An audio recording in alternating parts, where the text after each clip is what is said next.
एक तरह से देखा जाए तो भाजपा ने दक्षिण के अपने सबसे बड़े सुपरस्टार को खो दिया है। आज उसी चमकते सितारे ने बीजेपी लीडरशिप को अपना इस्तीफा सौंप दिया है। जो नेता तमिलनाडु जैसे द्रविड़ राजनीति के गढ़ में भगवा झंडे को अकेले अपने दम पर लहराने का दम रखता था, जिसे बीजेपी आलाकमान तमिलनाडु में पार्टी का भविष्य कहता था, जिसने महज 3 साल में पार्टी का वोट बैंक 3 से खींचकर सीधे 11% पर पहुंचा दिया।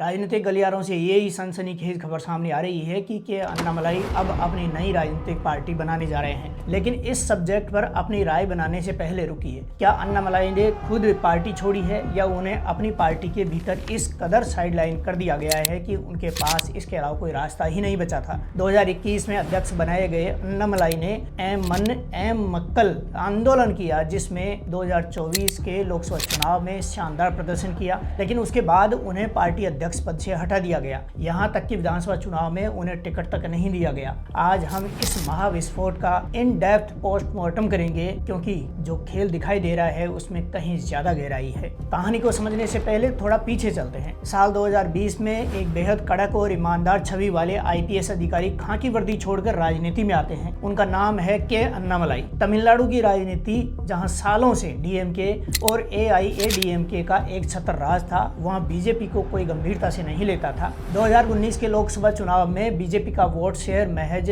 3.7% था, लेकिन जब अन्नामलाई को प्रदेश अध्यक्ष बनाया गया तो उन्होंने तमिलनाडु की राजनीति का व्याकरण ही बदल कर रख दिया। सवाल ये उठता है कि आखिर 3% से 11% तक का ये सफर कैसे पूरा किया गया। अन्नामलाई ने AC कमरों में बैठकर प्रेस रिलीज करने वाली राजनीति को किनारे कर खुद को सड़कों पर झोंक दिया। उन्होंने एम मनक्कल मेरी जमीन मेरे लोग नाम से एक ऐतिहासिक पदयात्रा शुरू की और तमिलनाडु की सभी 234 विधानसभा सीटों की खाक छानी। जब राज्य में बीजेपी के बड़े नेता आराम कर रहे थे, तब ये पूर्व IPS अधिकारी तपती धूप में गांव-गांव जाकर जनता से सीधा संवाद कर रहा था। इतना ही नहीं, इन्होंने सत्ताधारी DMK की नींद उड़ाने के लिए आक्रामक रुख अपनाया और DMK फाइल्स नाम से एक सीरीज लॉन्च कर दी। इसके जरिए DMK के मंत्रियों के कथित भ्रष्टाचार, ऑडियो टैप्स और बेनामी संपत्तियों के कच्चे चिट्ठे सरेआम प्रेस कॉन्फ्रेंस में खोले गए। जिस राज्य में बीजेपी को सिर्फ हिंदी बेल्ट की पार्टी कहकर खारिज कर दिया जाता था,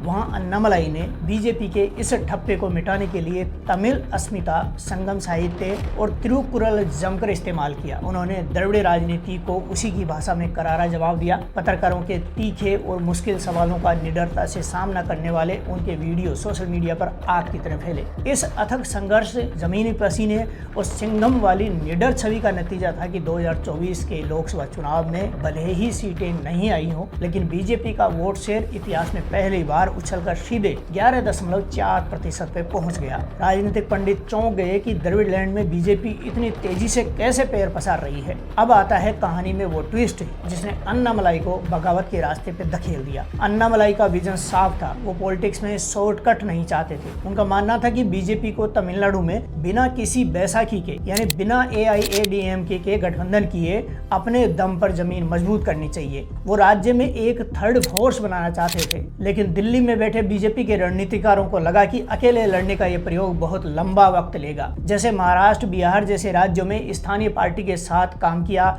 और फिर खुद ही सबसे बड़ी पार्टी बन गई। कहने का मतलब यह है कि बीजेपी लीडरशिप को तुरंत चुनावी फायदा चाहिए था। इसलिए दिल्ली हाईकमान ने अन्नामलाई की लाइन को खारिज करते हुए दोबारा AIADMK के साथ गठबंधन कर लिया और इसी मतभेद की गाज खुद अन्नामलाई पर गिरी। उन्हें प्रदेश अध्यक्ष पद से हटा दिया गया। हद तो तब हो गई जब इस कद्दावर नेता को हाल ही में संपन्न हुए विधानसभा चुनाव में टिकट तक नहीं दिया गया। उन्हें पूरी तरह से चुनावी मैनेजमेंट से बाहर का रास्ता दिखा दिया गया। जिस नेता ने पार्टी को खून पसीना देकर 11% वोट दिलाया, उसे किसी दूसरी पार्टी के साथ लेने के लिए अचानक हाशिए पर धकेल दिया गया। इसके बाद फरवरी 2026 में अन्नामलाई ने अपने पिता की खराब सेहत का हवाला देकर चुनाव प्रभारी पद छोड़ दिया और 11 फरवरी 2026 को उनका नाम विधानसभा चुनाव प्रबंधन समिति से भी गायब कर दिया गया। तो उनको सबसे बड़ा झटका लगा। बीजेपी की दिल्ली वाले चाणक्यों ने जो कैलकुलेशन की, वो नतीजों में ताश के पत्तों की तरह ढह गई। अन्नामलाई को साइडलाइन करके जिस AIADMK के भरोसे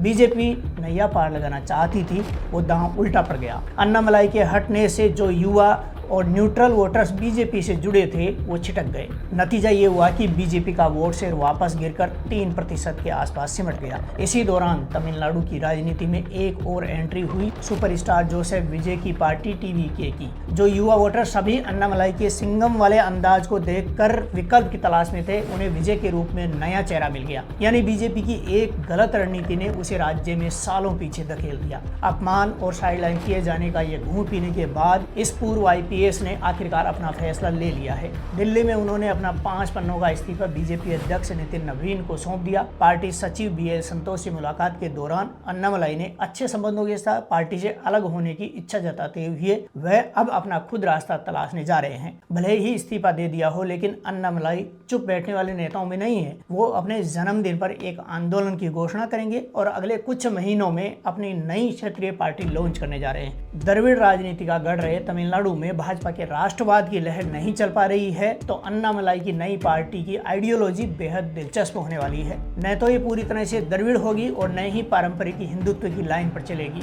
ये होगी तमिल फर्स्ट और राष्ट्रवादी दृष्टिकोण वाली पार्टी। यानी अन्नामलाई सीधे उन युवाओं को टारगेट करेंगे जो डीएमके और AIADMK से तंग आ चुके हैं और जिन्हें बीजेपी में बाहरी होने का एहसास होता है। वास्तव में देखा जाए तो के अन्नामलाई का बीजेपी से जाना तमिलनाडु ही नहीं बल्कि देश की राजनीति में पार्टी के साउथ मिशन के लिए एक बहुत बड़ा झटका साबित हो सकता है। एक तरह से देखा जाए तो भाजपा ने दक्षिण के अपने सबसे बड़े सुपरस्टार को खो दिया है, जो दक्षिण भारत से होकर पूरे देश में पार्टी के लिए एक बहुत बड़ा जनाधार बनाने की कुव्वत रखता है। ऐसा लगता है कि भाजपा का आलाकमान प्रदेशों में पनपने वाले अपने सुपर सितारों से डर जाता है, उनको दबाने का प्रयास किया जाता है और इस चक्कर में पार्टी को बड़ा नुकसान उठाना पड़ता है। इस बारे में आप क्या सोचते हैं? क्या अपनी ही पार्टी के बड़े जनाधार वाले नेताओं को साइडलाइन करना बीजेपी की पुरानी गलती है या फिर दिल्ली के आलाकमान का क्षेत्रीय क्षत्रपों से डरने का कारण है? क्या अन्नामलाई तमिलनाडु में अलग पार्टी बनाकर वो करिश्मा कर पाएंगे जो बीजेपी में रहकर करना चाहते थे? क्या जोसेफ विजय को काउंटर करके अगले लोकसभा चुनाव में अपने उम्मीदवार जिता पाएंगे? क्या अन्नामलाई का बीजेपी छोड़ना सही फैसला है? अपनी राय कमेंट बॉक्स में जरूर लिखिए।